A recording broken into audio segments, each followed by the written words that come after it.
भगवान श्री कृष्ण के भक्तों को कौन पतित कर रहा है। हेलो फ्रेंड्स, इस समय समाज में धर्म के विषय में, ईश्वर के विषय में बहुत सी अलग अलग मान्यताएं हो गई हैं, धारणाएं हो गई हैं। कोई ईश्वर को देवी समझता है, दुर्गा या काली। कोई ईश्वर को कृष्ण समझता है, कोई ईश्वर को शिव समझता है, कोई राम, या कोई ईश्वर को कुछ भी नहीं समझता है। और ये जो भी धार्मिक संगठन हैं अपनी मान्यता वाले ईश्वर को ही परम भगवान समझते हैं, दूसरी मान्यता वाले को देवता या साधारण देवी। और अपने अपने ईश्वर का अलग अलग लोक भी समझते हैं। और इनके अनुसार विष्णु वैकुंठ में रहते हैं, राम साकेत धाम में रहते हैं, शिव शिवलोक में रहते हैं, कृष्ण गोलोक में रहते हैं। हर लोक में सुविधाएं ही सुविधाएं हैं, आनंद ही आनंद है। श्री कृष्ण के नाम पर जो धार्मिक संगठन चला रहे हैं वो तो इनकी श्रेणियां भी बना देते हैं कि कौन से भगवान बड़े हैं और कौन सा धाम सर्वोत्तम है, कहाँ की टिकट महंगी है और कहाँ की सस्ती है। जबकि श्री रामचरितमानस में भगवान राम परम ब्रह्म परमात्मा हैं और श्रीमद् भगवद गीता के अनुसार श्री कृष्ण परम ब्रह्म परमात्मा हैं। श्री कृष्ण ने भी यही कहा है कि एको हम द्वितीयो नास्ति, और ये भी कहा है कि तीनों लोकों में मेरे समान भी कोई नहीं है, मुझसे बड़ा तो है ही नहीं। तत्व से समझना चाहिए कि श्री राम और श्री कृष्ण एक ही परम ब्रह्म हैं, दो अलग अलग युगों में। और शिव कहें या विष्णु, एक ही परमात्मा की दो उपाधियां हैं। शिव संहार करता है और विष्णु पालन करता है। इनमें जरा भी भेद नहीं है। भेद होगा भी कैसे, ये एक ही परमात्मा है। पर श्री कृष्ण के नाम पर जो विदेशी धार्मिक संगठन चल रहे हैं, वहाँ श्री कृष्ण को तो परम भगवान बताते हैं, पर परमात्मा के दूसरे स्वरूपों को देवी देवता बता देते हैं और मनुष्यों में भेद बुद्धि उत्पन्न करते हैं। ध्यान रहे, शिव विष्णु दुर्गा शंकर काली राम और कृष्ण एक ही परमात्मा के अलग अलग स्वरूप हैं, मनुष्यों की अपनी आस्था के अनुसार।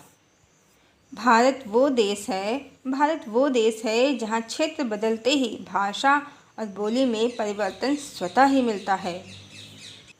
हर क्षेत्र का परिवेश, वेशभूषा, आदर्श और भगवान का स्वरूप अलग अलग है। दक्षिण में तिरुपति बालाजी हैं तो उत्तर में बद्रीनाथ हैं, मध्य प्रदेश में महाकाल हैं तो उत्तर प्रदेश में राम कृष्ण और हनुमान हैं, बंगाल में देवी काली का वर्चस्व है। पर इसका मतलब ये बिल्कुल भी नहीं है कि कई ईश्वर हैं। ईश्वर एक ही है। जब भाषा, बोली, पहनावा, खान पान, रहन सहन एक जैसा नहीं है तो एक ईश्वर की छवि कैसे हो सकती है, वो भी भारत में। पर श्री कृष्ण के नाम पर जो विदेशी धार्मिक संगठन चल रहे हैं वो भेद बुद्धि उत्पन्न कर रहे हैं, जो ठीक नहीं है, न मनुष्य जाति के लिए, न मनुष्यता के लिए और न धर्म के लिए ही। और इतना ही नहीं, ये धार्मिक संगठन हरि राम कृष्ण नारायण भगवान विष्णु के विभिन्न स्वरूपों में भी भेद बुद्धि रखते हैं। हम भारतीयों की एक ही समस्या है, हम ब्रिटिश के गुलाम रहे हैं, अंग्रेजी सभ्यता के गुलाम रहे हैं। हम उन्हें स्वयं से श्रेष्ठ समझते हैं, जो हमारी कुंठित मानसिकता को दर्शाता है। इसी कारण विदेश से आई संस्था ईश्वर के नाम पर हमें भेद बुद्धि सिखाती है, तो भी हम उसके छल को नहीं समझ पा रहे हैं और कृष्ण कृष्ण करके कृष्ण के ही दूसरे स्वरूपों को, ईश्वर के दूसरे स्वरूपों को हीन समझ रहे हैं। जबकि सनातन में एक ही परम ब्रह्म सबका आत्मा है, जो ओंकार स्वरूप निराकार निर्विकार है और सर्वव्यापी न्याय करता है, दूसरा कोई है भी नहीं। फिर भी हम अपना दर्शन भूलकर इन्हीं ज्ञानी समझकर सब गलत गलत सीख ले रहे हैं। ये कभी विष्णु को कृष्ण का अवतार बताते हैं तो कभी राम को कृष्ण से कम शक्तिशाली बताते हैं, तो कभी देवी दुर्गा को मात्र देवी बताते हैं और राधा और कृष्ण में भी ये भेद करते हैं। इन्होंने पूरा गोलोक बसाया है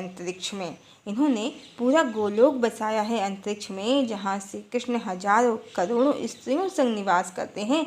ईश्वर की छवि को, भगवान श्री कृष्ण की, योगेश्वर भगवान श्री कृष्ण की छवि को पूरा पतित कर दिया है इन लोगों ने। सनातन का सत्यानाश कर दिया है इन लोगों ने। जबकि सनातन में ईश्वर निराकार है, निर्विकार है, विशुद्ध तत्व है, ओंकार स्वरूप है। और इतने पर भी हम इनके षड्यंत्र को नहीं समझ पा रहे हैं तो हमारी समझ पर ही लानत है। इन्होंने भगवान श्री कृष्ण की छवि को रसिया, कामी बना दिया है और समाज को ईश्वर के विभिन्न स्वरूपों में भेद करके बांट दिया है।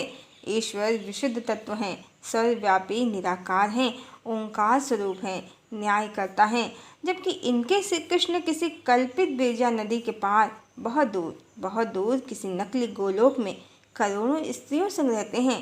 कितनी अद्भुत कल्पना है, और हम पढ़े लिखे लोग कितनी आसानी से इनकी बातों में आ गए हैं, मत इसलिए कि विदेश से आके हमें हमारी ही संस्कृति का ज्ञान दे रहे हैं।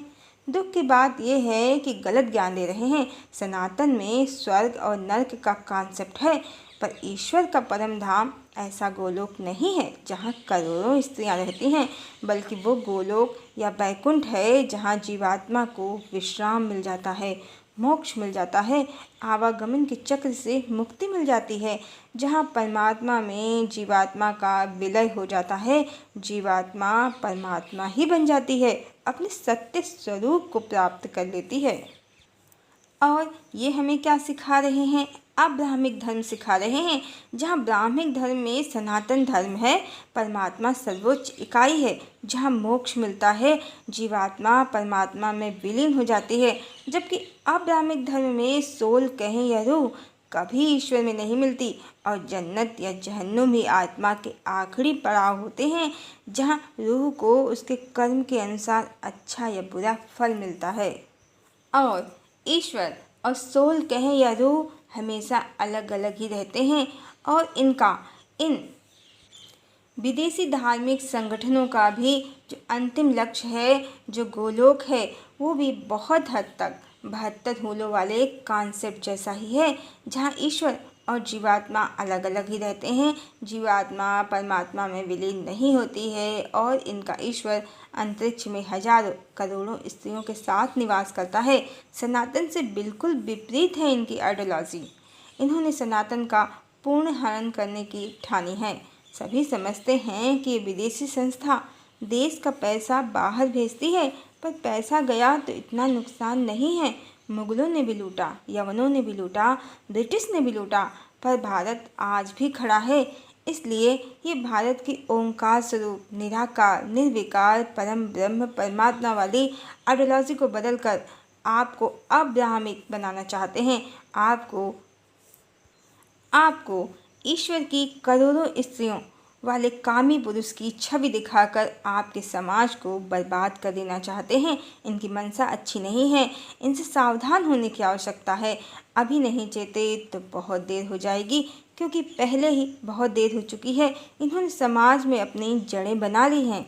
जहाँ सनातन की आइडियोलॉजी है कि परमात्मा परम ब्रह्म निराकार और सर्वव्यापी है, ब्रह्म और आदि शक्ति ही संसार का मूल आधार हैं, ब्रह्मपति है और उसकी शक्ति उसकी पत्नी है, जिससे ये सारा संसार जड़ और चेतन निर्मित हुआ है, जो ब्राह्मिक है, ब्रह्म पर आधारित धर्म है। शिव और शक्ति, सीता और राम, राधा और कृष्ण जहाँ मूल हैं, जहाँ मातृ और पितृ दोनों शक्तियाँ बराबर हैं, और शक्ति तत्व जगत की उत्पत्ति का कारण होने से, मातृ तत्व होने से अधिक पूजनीय है। इसी कारण परमात्मा के हर नाम में शक्ति तत्व आगे रहता है, जैसे गौरी शंकर, सीताराम, लक्ष्मी नारायण, राधे श्याम। वहीं इन विदेशी धार्मिक संगठनों ने श्री कृष्ण की सभी रानियों को, जो मात्र त्रेता युग की भगवान राम पर आसक्त स्त्रियाँ थीं, उन्हें भूदेवी, श्रीदेवी, नीला देवी, सुशीला देवी, दुशीला देवी इत्यादि उपाधियां देकर श्री कृष्ण का एक लोक बना दिया है, जहां वो इनके साथ नित्य रास रचाते हैं। बड़ी कामी और भयानक छवि बनाई है इन्होंने भगवान की, मात्र समाज को पतित करने के लिए, भारत के युवाओं की मति को भ्रमित करने के लिए। कारण कि जब ईश्वर ही बहुपत्नीवादी होगा, कामी होगा, जब पुरुष परम भगवान हो जाएगा, तो स्त्री जाति उसके नियंत्रण में ही रहेगी, बिल्कुल अब्राह्मिक धर्म की तरह, जैसे वहाँ नारी को पुरुष से हीन समझते हैं। पुरुष से नारी की उत्पत्ति समझते हैं। ईश्वर सदा पुरुष ही होता है और मोक्ष या जीवात्मा का परमात्मा में कभी कोई मिलन नहीं होता है। रूह और ईश्वर हमेशा दोनों अलग अलग ही रहते हैं। शनि शनि करके इन्होंने मिलावटी ग्रंथ, मिलावटी पुराण संस्कृत में लिख लिए हैं अपनी आइडियोलॉजी के अनुसार। जिन्हें हम अपने ग्रंथ समझ रहे हैं वो हमारे नहीं हैं, इनके हैं, इनकी फिलॉसफी के हैं। इसलिए इन्होंने संस्कृत को चुन लिया है और पूरा सनातन का ब्राह्मिक धर्म, ब्रह्म और शक्ति पर आधारित धर्म को मिलावट करके पूर्णतया अब्राह्मिक बना दिया है। और संस्कृत भाषा को इन्होंने इसी कारण चुना है कि हम संस्कृत को प्रामाणिक और विश्वसनीय समझते हैं। इसलिए ये इन्हीं मिलावटी ग्रंथों को पढ़ते और पढ़ाते हैं। ये श्रीमद् भगवद गीता में भी मिलावट करते हैं। ज्ञान योग और कर्म योग को हटाकर नकली भक्ति योग चलाते हैं, जबकि भक्ति ज्ञान और निष्काम कर्म के बिना संभव नहीं। ये नारायण को भी जीवात्मा बताते हैं। पूरा का पूरा सनातन धर्म ही नष्ट कर देना चाहते हैं। यदि सनातन की रक्षा